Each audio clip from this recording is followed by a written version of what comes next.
God the Father is like, he adores us, you know, he loves us. But yet we have in our culture, like this idea of masculinity that's like one man, one desire, you know, this rock of unmovable, emotionless, whatever. Like, why do you think that is? It's so hard for us as men sometimes to show that tenderness and affection.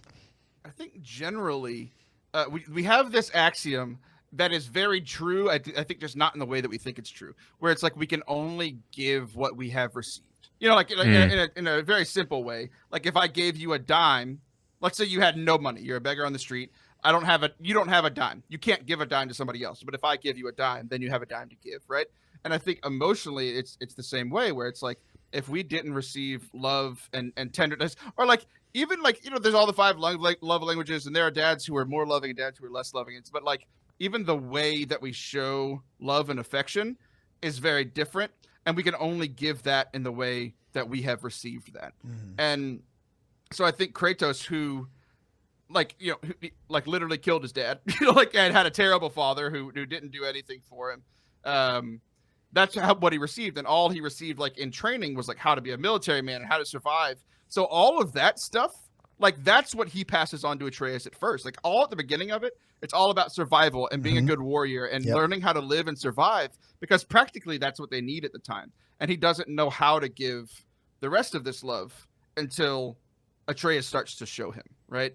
And like I noticed, like there are so many times where it's like I like when he almost puts his hand on him and he almost embraces him, and like the breakthrough right before that was like, first they get to the top of what they think is the tallest mountain, and that's when Kratos finally puts his arm around Atreus. And what had happened right before that was they got in a fight, like they got in a verbal fight, and because Atreus was just like, you don't care about my mother, you don't care about me, you don't care about anything. And like Kratos just says, don't mistake my silence for lack of grief. And like that just, it got me, because like that's how I process things, right? Like I think that's how my dad processes things. Like just internally, I'm gonna be quiet. I'm not a like talk out my grief kind of person. Like I'm just gonna deal with it internally, and whether that's healthy or not, it's a whole nother discussion. But like that's not how Atreus deals with things. He's been trying to talk things out with Kratos over and over again. So he's mad at his dad and thinks he doesn't care about him or his mom, when we know that Kratos cared deeply for his mom. We're not quite sure about Atreus at this point, but he cared deeply for his mother and loved her. So that line, he hears that, and then Atreus, like that was a big thing where like their relationship took a big turn, and that's when, you know, now they're starting to become more father and son because they're understanding each other a little more. I think that's also an interesting question related to like nature versus nurture. That's what you just said made me think of, because I think a lot of times people walk around with the programming that they have, assuming, well, this is just who I am and I've always been this way and whatever. But like, you're doing yourself a criminal disservice, and you're really not acknowledging that we can change and we can improve and we can heal. And I also think that we don't want to admit sometimes when we think this is just who I am, this is how I am. We don't want to acknowledge sometimes the wounds that we have that created that version of yourself. Because there really is no such thing as genes that are, you know, you think of like people from, you know, Germany get like constantly are referred to as being more stoic and more like German Americans rather here in the US, like Germanic families are very, you know, we're very stoic and we're not touchy feely, whatever. But like, that's not because it's in your genes. That's like a culture you've created where you can't express yourself. You can't express love that way. And you're creating barriers. And it works for some people in the sense that they still end up, you know, dying of old age. But I think that we should always be looking for what is the healthiest version of me? What is the fullest expression of what God created me to be? And we were created to be in a deep and intimate union with each other, the body of Christ. And a lot of times these limitations we put on ourselves separate us from the body of Christ in the fullest expression that it could be. Yeah. And I love that Kratos grows through this story. And Atreus does too. And even when Kratos starts to see Atreus taking on making some of the same mistakes he did, just kind of being corrupted with this power and this violence.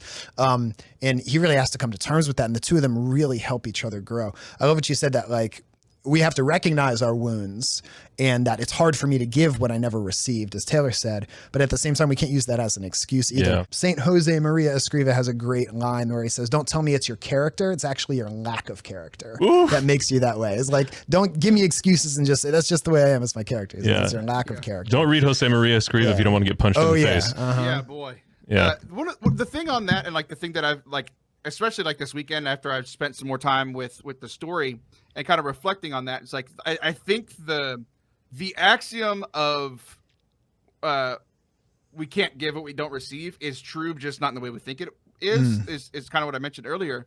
And it's like, it's still true, but it doesn't mean we can't still receive it. So like in this situation, it's like he was given a bad father and that's the only way he knows how to see a father.